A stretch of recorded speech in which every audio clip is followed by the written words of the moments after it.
Salut, c'est Black Ink, bienvenue pour cette nouvelle vidéo de la Arkham JCE TV.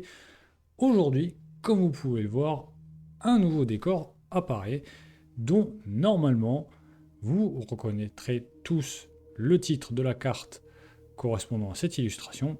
Il s'agit ni plus ni moins que d'élucider l'affaire, un événement chercheur qui traduit bien ce nouveau format de vidéo pour lequel vous avez été très nombreux à voter au cours du dernier sondage et je vous en remercie.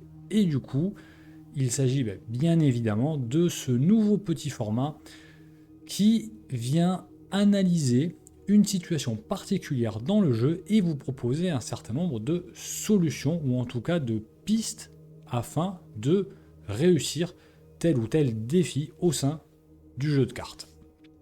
Alors évidemment, pour, on va dire, donner corps à ce type de vidéo, il a fallu faire des choix, puisque, bien entendu, pour vous décrire et analyser une situation et vous proposer des solutions, il faut faire du spoil. Donc évidemment, dans ces vidéos élucider l'affaire, il y aura du spoil sur des campagnes, des scénarios et surtout des parties de scénarios en particulier. Donc ne soyez pas surpris, on va venir travailler, étudier un certain nombre de choses correspondant au scénario et ce qui du coup va venir enlever toute part de mystère à l'égard de ce qui peut arriver. C'est pour ça que ce sont des vidéos qui ne s'adressent pas forcément aux débutants ou en tout cas qui ne s'adressent pas à des gens qui n'ont pas fait la campagne ou le scénario idoine avant d'avoir vu la vidéo. Évidemment. Alors après, voilà, il y a un parti pris puisque quand on dit analyser une situation, analyser un scénario ou une partie de scénario, il y a le degré d'analyse, la finesse avec laquelle on va analyser la situation. Et évidemment, bon, il ne s'agit pas de vous proposer une vidéo de 1 heure. Au contraire, l'objet ici, c'est de faire des vidéos courtes. On va essayer de faire ça dans les 15-20 minutes maximum, sachant que l'introduction ici pour la première est déjà assez longue. Et du coup, bon, il y a un juste niveau à avoir entre le niveau de spoil, le niveau de détail. Qu'est-ce qu'on vous propose exactement? Donc, on va dire que sur les premiers épisodes de cette série, on va y aller à tâtons, en mettant un peu de spoil, mais peut-être pas trop, en s'axant ici aujourd'hui peut-être plus sur les cartes joueurs que sur les cartes scénario, pour pas dévoiler non plus trop de choses. Et après, évidemment, libre à vous de faire tous les retours que vous souhaitez en commentaire, de façon à m'aiguiller, nous orienter sur la suite à donner à cette série. Est-ce qu'on donne un peu plus de détails? Est-ce qu'on fait peut-être plus de schémas ou pas? Est-ce qu'on révèle certaines cartes scénarios supplémentaires en revenant sur des effets particuliers? Ou est-ce que, à l'instar de ce que je vais faire aujourd'hui, on reste quand même assez soft à ce niveau-là et on se concentre davantage sur les grandes pistes qui vous permettront de réfléchir et de vous donner les clés pour réussir tel ou tel scénario plus ou moins, on va dire, décisif au sein d'une campagne.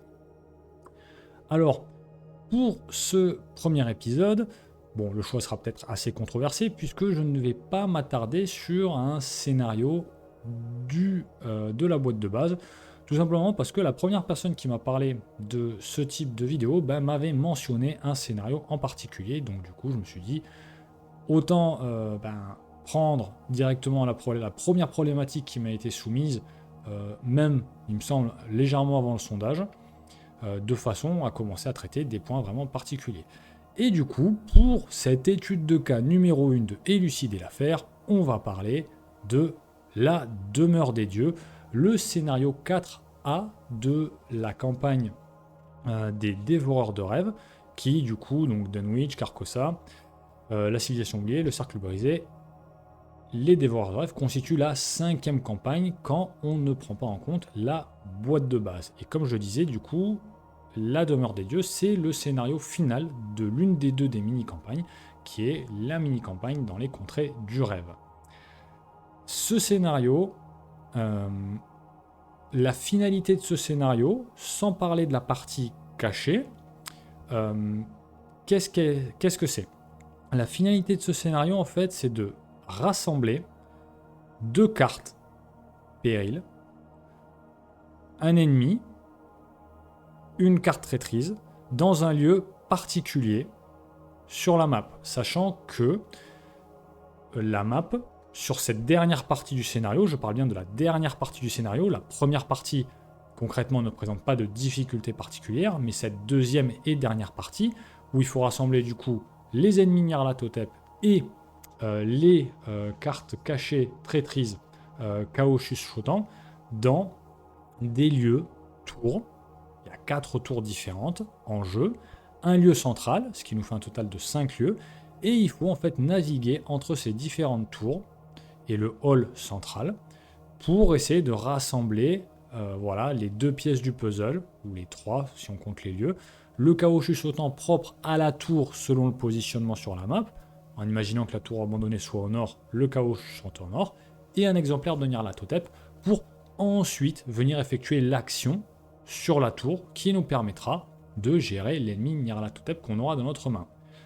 Particularité, les ennemis Nyarlathotep ainsi que les chaos chuchotants sont des cartes cachées qui viennent du coup dans notre main et qui sont aussi périls. Donc, particularité, je le dis surtout au niveau du multijoueur, la carte on ne peut pas dire qu'on a pioché telle ou telle carte, évidemment, on la laisse dans notre main sans rien dire, et qui plus est, la carte Nyarlathotep est en péril, en multijoueur, nos camarades de jeu ne peuvent pas venir nous fournir des icônes lors des tests contre Nyarlathotep. Voilà. C'est une subtilité qu'il faut bien avoir présent à l'esprit, puisque voilà, le fait que Nyarlathotep soit péril nous empêche de nous entraider. Bon. Une fois que, on va dire, cet objectif, cette finalité est donnée, grosso modo, vous avez X exemplaires de Nyarlathotep à rassembler avec les 4 KO en fait chuchotants. Ça dépend du nombre d'investigateurs. En gros, il y a 3 éléments à prendre en compte pour réussir cette dernière partie du scénario. Ces 3 éléments, c'est rechercher en fait ces cartes cachées au sein du deck de rencontre. Ça se fait notamment au travers d'un effet qui se trouve sur la carte acte du moment, qui vous permet de dépenser un indice et de chercher parmi les X cartes du DR et de récupérer des cartes cachées dans notre main, sachant qu'il n'y a pas que les ennemis Nyarlathotep et les chaos chuchotants dans le deck de rencontre comme cartes cachées. Il y en a d'autres avec des effets néfastes qui vont venir nous embêter. Autre aspect, justement, c'est de réussir à conserver ces cartes cachées. Alors, en soi, elles ne sont pas censées être défaussées par un autre effet que celui qui est sur la carte. Mais ce que je veux dire par conserver ces cartes cachées, c'est que ça va venir évidemment engendrer des contraintes au niveau de notre main. Et donc, du coup, au niveau de la limite de taille de la main, ça va être compliqué. Au niveau de la pioche, ça va peut-être nous embêter. Et d'ailleurs, comme je le disais, il y a d'autres cartes cachées qui ont des effets néfastes. Et donc, en venant chercher dans le DR, notamment via l'effet qui nous est proposé intrinsèquement dans le scénario, on risque de commencer à accumuler des cartes cachées dans notre main et donc de venir entamer notre, on va dire, potentiel d'action, notre capacité à venir gérer le scénario et gérer Nyarlathotep, ainsi que tout ce qui peut nous arriver, des ennemis ou d'autres traîtrises, évidemment. Et enfin, chacun des lieux nous demande de réussir un test spécifique qui ne met pas forcément en jeu les compétences habituelles. Par exemple, il me semble qu'il y a un test qui nous fait combattre avec une autre compétence, ou alors il y a une enquête avec une autre compétence, donc voilà, ça fait un peu switcher les rôles, donc c'est pas forcément facile, et dans des lieux spécifiques, bien évidemment, puisque à chaque tour, son test spécifique. Évidemment, le scénario nous propose, au niveau du hall, de venir s'échanger des cartes cachées. Néanmoins, comme on ne peut pas communiquer, on ne peut pas savoir quel joueur a quel chaos chuchotant ou quel joueur a quel Nyarlathotep. Et en plus, ça coûte une action. Donc, c'est long. Et en plus, il faut le dire, même si le deck intrigue est relativement long, on se retrouve très vite à perdre des actions entre les déplacements, enquêter, utiliser l'action pour chercher dans le deck de rencontre, utiliser l'action pour s'échanger des cartes cachées. Donc c'est vrai qu'il y a vraiment cet enjeu de tempo dans ce scénario. Et d'autant plus en solo, là on manque vraiment de temps. Donc on va prendre ces 3 aspects, rechercher dans le DR, conserver des cartes cachées et réussir des tests spécifiques dans des lieux spécifiques. Et je vais essayer de vous proposer un certain nombre de conseils pour vous amener à accélérer votre tempo sur ces 3 critères, ou en tout cas vous donner des conseils de gestion par rapport à ces 3 étapes. Tout d'abord, rechercher dans le DR. Comme je le disais, il y a l'effet de l'acte en cours qui nous permet, moyennant un indice, de chercher dans le DR. Par contre, ça nous demande évidemment de nous déplacer dans un lieu où il y a un indice, de découvrir l'indice. Vous verrez, si vous revenez en arrière sur la tour à Mononné, vous avez un indice par investigateur, c'est le cas dans toutes les tours. Ce qui fait que concrètement, à chaque fois, en solo notamment, vous allez récupérer les indices un par un. Alors les indices se régénèrent, hein, mais voilà, sur un tour, vous allez récupérer que un par un, ou alors 2 par 2 si vous êtes à 2, etc. Mais au global, voilà, ça consomme, ça demande énormément d'action, et du coup, c'est très chronophage. Et en attendant, l'heure tourne. On a dans le jeu, au niveau des cartes joueurs, un certain nombre de cartes qui vont nous permettre de, pas contourner, mais d'effectuer cette recherche sans passer par toute cette, tout ce processus. Je récupère un indice, je fais l'action du lieu, etc. Enfin, de l'acte, etc. Ou en tout cas, ça va nous permettre de chanter un certain nombre de ces étapes pour gagner du temps. On peut penser par exemple à divination qui nous est arrivé avec la boîte de base. Ça, au moins, ça nous permet à tout le moins, sur un court temps, moyennant une action, de trier les 3 cartes du dessus du deck rencontre de façon à les avoir dans l'ordre de notre choix. Ce qui est intéressant là-dessus, vous allez me dire, ouais, mais en termes de gain d'action, c'est pas si énorme. On réorganise juste le nombre de cartes, mais si, quoi qu'il arrive, il va quand même falloir les piocher. Mais ce qui est intéressant, c'est que le joueur qui a eu divination va savoir qui a pioché quelle carte. Et donc du coup, lui, il pourra dire, toi, ce serait bien que tu files telle carte à un tel. Donc en termes de recherche, en termes de stratégie de jeu, lui, il va pouvoir avoir la vision d'ensemble pour coordonner les différents joueurs. Et ça, c'est intéressant. Après, évidemment, la version de niveau 3 est beaucoup plus intéressante, ne serait-ce que parce que c'est une action rapide. Alors oui, voilà, c'est 3 XP. Mais pour ce scénario-là, les 3 XP, franchement, il faut y aller. C'est super intéressant. Ça nous permet du coup, sans action, sauf l'action de pause, du coup, de réussir à récupérer 3 cartes. Typiquement, si on est en trio, ça nous permet au cours des 3 phases de mythe de visualiser 9 cartes et du coup de les redispatcher comme on veut. Et si ça se trouve, avec un peu de chance, on aura attribué un Nyarlathotep à un joueur et on va pouvoir lui attribuer un chaos chuchotant derrière qui correspond à une tour avec un test qui lui est plus ou moins favorable. Donc c'est assez intéressant, sachant que bon, l'effet négatif, Subissé Noir, s'il y a une carte terreur au présage, un mystique notamment, puisque c'est niveau 3, il s'en fiche un peu, il a beaucoup de santé mentale normalement. Autre possibilité, Destinée Parallèle, qui nous est arrivée avec le pack de Jacqueline Fine. Et cette carte-là, vraiment, pour moi, elle est vraiment superbe. Alors oui, il y a la possibilité de venir remélanger les cartes, donc on va essayer d'éviter de piocher un pion. Donc c'est particulier. Après, il y a la version de niveau 2 que j'ai pas mise là, mais qui nous permet de pas forcément remélanger les cartes. Mais ça, pour le coup, c'est un événement, il coûte 0. Alors oui, encore une fois, c'est une action, mais on regarde les 4 cartes du dessus du deck rencontre. C'est quand même vraiment très sympa, et le fait de les remettre dans l'ordre qu'on veut, on peut aussi voir ça, même par rapport à Divination, le fait qu'on se dise, ok, je joue Destinée Parallèle, une action, derrière, ok, j'ai vu que dans Destinée Parallèle, j'ai des cartes intéressantes ou pas, et en fonction, je vais dépenser mon indice, ou alors je vais laisser filer. C'est aussi ça permet aussi peut-être d'avoir de l'économie ou de la gestion des indices pour pas les gaspiller ou alors les utiliser au bon moment. Et comme je dis, il y a la version de niveau 2 qui est encore plus intéressante. Il y a le Parchemin des Secrets, qui en tabou, je le rappelle, n'est plus une action activée mais une action gratuite, une action entre guillemets libre, qui nous permet de regarder la carte du dessus. Sachant que, en plus, il y a les versions AXP qui peuvent nous permettre soit de regarder la carte du dessous pour la partie mystique, soit les 3 cartes du dessus. Donc c'est aussi une autre possibilité. Bon, ça prend un slot de main certes, mais encore une fois, en termes de gestion, c'est intéressant. Évidemment, l'aspect encore plus intéressant avec le parchemin des secrets, c'est qu'on peut venir rebasculer la carte dans la position qu'on veut. On peut la replacer dessous, la replacer dessus, et de même avec les versions XP, avec leurs effets supplémentaires. Donc ça, pour le coup, c'est vraiment une vraie plus-value, surtout encore une fois avec cette action gratuite, libre.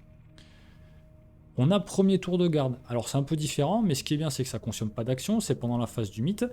Encore une fois, le joueur, le gardien ou le combattant qui va jouer cette carte va avoir la connaissance des différentes cartes. Ça, c'est quand même très sympa. Et il va pouvoir les redispatcher, ou en tout cas, il va pouvoir peut-être les prendre pour lui, de façon à ce qu'il ait peut-être un Nirla et un Chaos Chuchotant en main. Donc ça, c'est quand même pas mal. C'est, à mon avis, une carte qui est quand même très intéressante à avoir. Pourquoi pas attacher à s'en tenir au plan, par exemple, sur le dernier scénario. Une autre carte qui est intéressante, qui nous est apparue récemment, c'est Nature de la Bête. Ce qui est bien avec ce dilemme, c'est que non seulement ça va nous permettre de révéler les 3 cartes du dessus des rencontres et d'en récupérer une, ça va être certainement une carte cachée, donc ça nous économise cette action-là, mais en plus, ça nous permet de découvrir un indice dans n'importe quel lieu révélé, et même qu'un investigateur, n'importe lequel, découvre un indice dans n'importe quel lieu révélé. Donc là-dessus, Nature de la Bête est vraiment très intéressant, parce que c'est une belle compression d'action eu égard à ce défi particulier que représente le scénario. Quoi dire de plus? Bon, après voilà, Nature de la Bête, ça marche d'autant mieux que c'est une carte survivant, il y a beaucoup de récursivité chez les survivants. On peut utiliser c'est pas des brouillards, resourceful, je sais plus, qui fait ramener de la défausse une carte survivant. Donc du coup, on peut l'utiliser à bon escient quand on veut. Bon, évidemment, aujourd'hui, avec tout le pool de cartes qu'on a, la récursivité au niveau des objets pour le parchemin des secrets est possible. Le fait de venir rejouer des sorts qu'on aurait défaussés avec Libérer l'âme de niveau 3 est possible aussi. Mais Nature de la Bête, moi je trouve que c'est vraiment une piste très intéressante pour cette dernière partie du scénario. Le deuxième aspect, c'est conserver des cartes cachées. Bon, là, j'ai pas 36 000 conseils à vous donner. Concrètement, votre main, elle va être envahie de cartes cachées. Et encore une fois, les cartes qui ne sont pas celles qui nous intéressent, donc les espèces de parasites qu'on va avoir dans notre main, ils sont quand même très embêtants. C'est pour ça que sur cette première partie, il y a quand même plusieurs possibilités pour rechercher dans le deck rencontre qui nous permettent de contourner le fait d'être inondé de cartes cachées. Je pense que voilà, cet aspect-là, il n'y a pas 36 000 solutions. Après, c'est sûr que quelqu'un qui va venir jouer Patrice Attaway, il va être assez embêté parce que ça va venir concrètement miner la stratégie du personnage. Donc c'est sûr que Patrice, là-dessus, c'est un peu compliqué. Alors, stratégie, non, mais en tout cas, la mécanique du personnage. Après, c'est sûr que si jamais il y a des cartes cachées qui sont embêtantes, vous pouvez notamment en multi développer une stratégie de dire ok, bon, bah, il y a un gars qui reste au milieu de la map, et lui, en fait, on se débrouille pour lui refiler les cartes qu'on est censé piocher. Soit avec occupe-toi de celui-là, soit lui il prend moyennant laissez-moi régler ça. Et après derrière il redistribue en fait les cartes intéressantes et il garde les cartes néfastes sur lui. Ça c'est aussi possible. Ça c'est une stratégie vraiment pour du multi où il y a vraiment une concertation en se disant bon bah il va y avoir le vilain petit canard qui va prendre. On va essayer de lui donner un maximum de cartes cachées avec les cartes que j'ai données. Occupe-toi de celui-là, laissez-moi régler ça. Premier tour de garde notamment. Et derrière, lui, ses actions, elles vont servir à redispatcher. Ça, je pense par exemple que c'est quelque chose de faisable et utile, intéressant avec un Carson Sinclair par exemple, le gardien qui arrivait avec les clés écarlates. Bon, pas grand chose à dire de plus sur cet aspect-là. On passe du coup à la dernière partie, réussir des tests spécifiques dans des lieux spécifiques. Et je le rappelle, les tests des lieux tours abandonnés font parfois switcher les compétences en fonction des tests, avec des tests de combat qui ne sont plus à la force ou des tests d'enquête qui ne sont plus à l'intelligence, et ça peut être assez déroutant. De mémoire comme ça, il y a 6 lieux tours abandonnés, et bon, il y a, je crois qu'il y a, sur les 6 lieux tours au total, sachant qu'il n'y en a que 4 en jeu, il y a il y a au moins 2 exemplaires qui font des tests à la volonté. Je crois que c'est, enfin, de mémoire, il n'y a que la volonté, des tests à la volonté qui est présente sur 2 cartes. Donc, ça peut aussi orienter, évidemment, le type de personnage que vous prenez pour la campagne. Sachant que c'est le dernier scénario, c'est la dernière partie du scénario. Derrière, il y a quand même 3 autres scénarios, et il y a aussi la première partie de ce scénario-là. Faut pas l'oublier. Donc, réussir des tests spécifiques dans des lieux spécifiques. Là, en fait, il y a entre guillemets 2 parties. Il y a la partie lieu spécifique. Comme je vous l'ai dit, il y a 4 tours plus un lieu central. Donc, il faut essayer de gagner des actions. Ça se fait par exemple grâce aux ouvertures de portail. On peut en fait commencer à essayer. On a 3 ouvertures de portail dans le deck. On peut essayer de placer des ouvertures de portail dans 3 tours abandonnées différentes pour rendre ces lieux-là connexes. Ça ne fait pas gagner beaucoup d'actions. On est d'accord. Ça ne fait gagner qu'une action par chaque déplacement. Mais c'est toujours ça, et comme l'ouverture de portail est rapide, on n'utilise pas d'action pour la jouer, donc c'est vraiment du pur gain d'action à ce niveau-là. C'est pas le plus optimal, c'est sûr, mais si vous avez un mystique qui joue divination, avoir aussi ouverture de portail, c'est peut-être pas plus mal. L'Atlas ésotérique, voilà, je voulais le mentionner, même si je sais qu'il n'est pas joué, je sais que la carte n'est pas bonne. C'est peut-être l'un des rares scénarios où en fait ça vous permet un petit gain d'action. Alors malheureusement il n'est pas rapide, donc sur le premier déplacement que vous effectuez avec cette version-là de l'Atlas, parce que la version de niveau supérieur ne sert à rien dans ce scénario, du coup ça vous fait gagner que 3 actions. Malgré le fait qu'il y ait 4 secrets, l'action de pause fait en sorte que ça pourrait jouer comme un déplacement. Donc bon, c'est toujours 3 actions. Ça prend un slot de main, c'est pas le plus avantageux, on est d'accord, mais ici, ça peut avoir son utilité. Les archives des voix avec la partie portail vers Achéron. Là, encore une fois, on est plutôt dans une stratégie d'un investigateur en mode support qui, peut-être, lui, reste au milieu. Lui, du coup, il vient déplacer en fait les investigateurs. Donc lui, effectivement, il va perdre ses actions au profit des autres.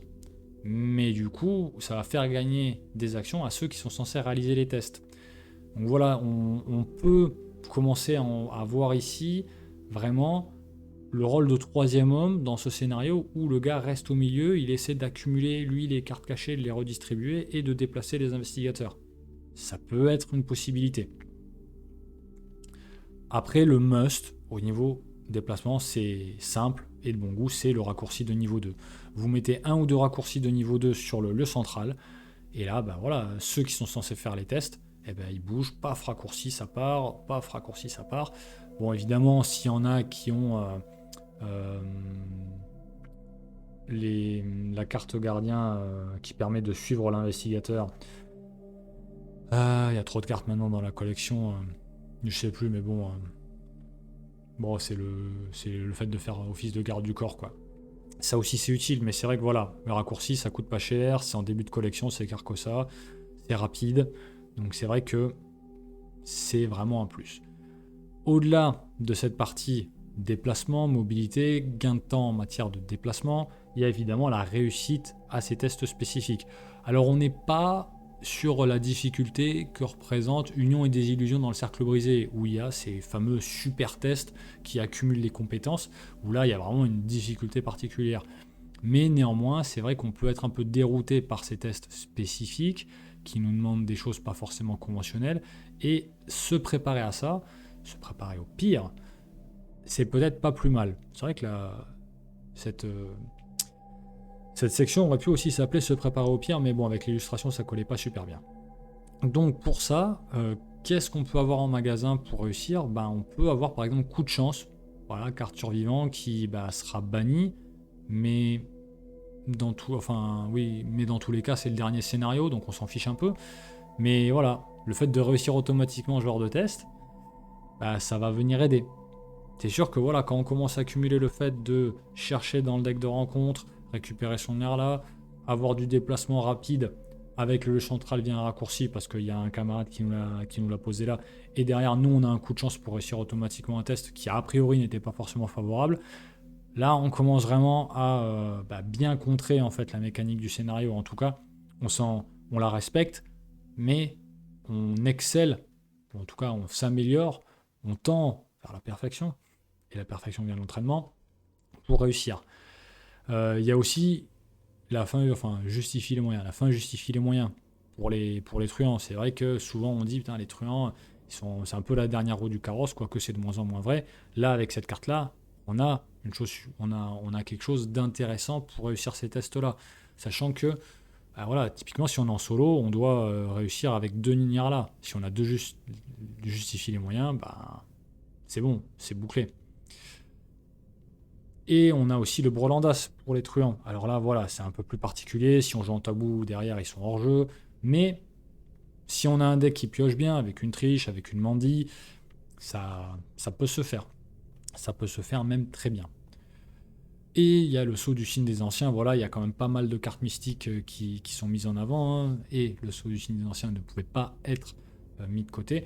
Alors c'est différent, ce n'est pas une réussite automatique. C'est le pion KO traité est un signe des anciens, donc il faut qu'avec votre signe des anciens vous puissiez réussir. Bon, c'est intéressant. Attention, c'est une carte compétence. Nyarla est péril, donc seul vous pouvez attribuer cette compétence-là, pas les camarades. Mais voilà, il faut faire attention à ça. En multi, c'est peut-être moins efficace qu'en solo. Et surtout, il faut prendre en compte votre sceau du signe des anciens, enfin votre signe des anciens, pour que sa valeur soit de +1 ou +2 ou de 0, mais que vous soyez à la bonne valeur. Voilà. Ça fait quand même pas mal de petites choses. Au global, voilà. C'était voilà, les 3 parties que je voulais aborder sur ce scénario-là. Je sais que le scénario est difficile.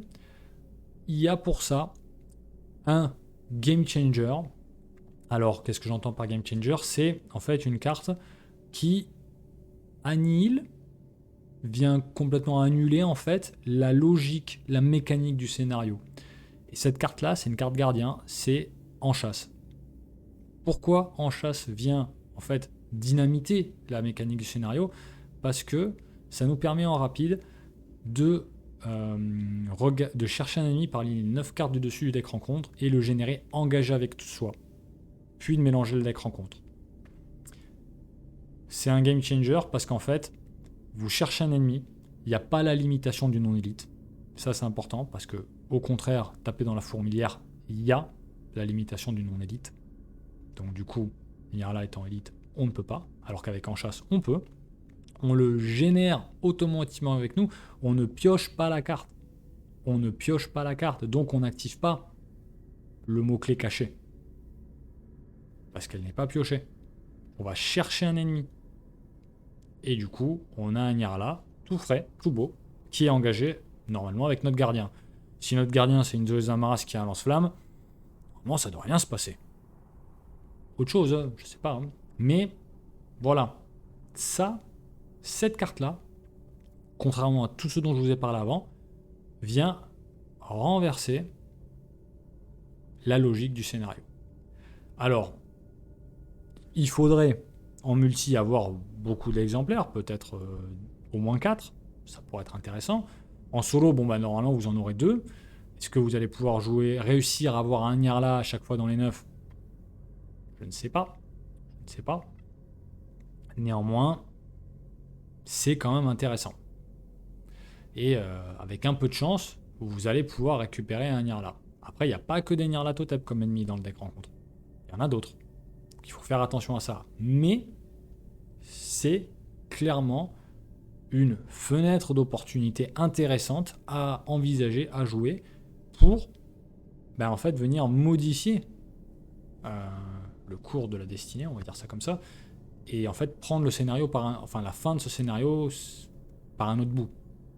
C'est sûr que si vous avez un gardien qui envoie le pâté, peut-être que ce sera intéressant de faire en sorte que lui il vienne piocher un Nyarla et qu'il lui règle son compte à la vieille flamme moyenâgeuse, comme diraient certains. Voilà ce que j'avais à vous dire pour cette première étude de cas avec élucider l'affaire, qui concernait du coup la demeure des dieux et notamment la seconde et dernière partie de ce scénario, ô combien difficile à réussir, notamment en solo. Bon, voilà, c'était un crash test. Vous me direz en commentaire si vous estimez que les conseils apportés ont été utiles, efficaces, qu'est-ce qu'ils ont été bien présentés, est-ce que le découpage en mode finalité du scénario, découpage des prérequis pour réussir cette finalité et présentation d'un certain nombre de cartes ou de conseils en matière de tactique et stratégie pour réussir vous a paru intéressant, vous a paru pertinent à l'égard de la problématique qui était soulevée sur ce scénario. N'hésitez pas, encore une fois, à me dire si vous souhaitez, peut-être que je m'embête, entre guillemets, à faire des petits schémas avec les lieux et tout ça. J'ai voulu éviter pour ne pas alourdir la vidéo. Je pense que je suis largement au-dessus des 15 minutes. Voilà, c'était un test. Je ne ferai plus d'introduction aussi longue, ni de conclusion aussi longue, mais je pense que c'est important voilà, d'avoir votre retour pour essayer de coller au plus près de vos attentes sur ce genre de vidéo. Donc, comme je le dis à chaque fois, n'hésitez pas à commenter, à liker, à partager. Et d'ici à la prochaine vidéo, je vous souhaite de bonnes parties et je vous dis à la prochaine. Au revoir.